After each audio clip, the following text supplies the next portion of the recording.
Po zbalení som sa išiel ešte poslednýkrát prejsť a dostal som trocha stres, pretože sme dostali upozornenie o zemetrasení na Kamčatke.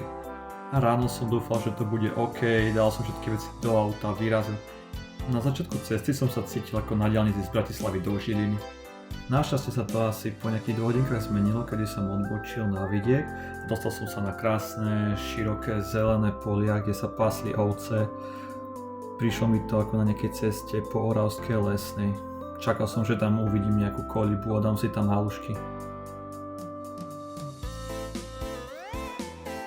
Po 2 hodinách som sa dostal k jazeru Taupo a k dažďovým pralesom v okolí. Začalo ma dosť lámať, tak mi pomohol ducho. Hraj, primáš, hraj, kým máš, rozdávaj. Vtedy som sa dostal už cez púštnu cestu priamo do Wellingtonu, kde som si uvedomil, že presne takto som si predstavoval novozélandské mesto.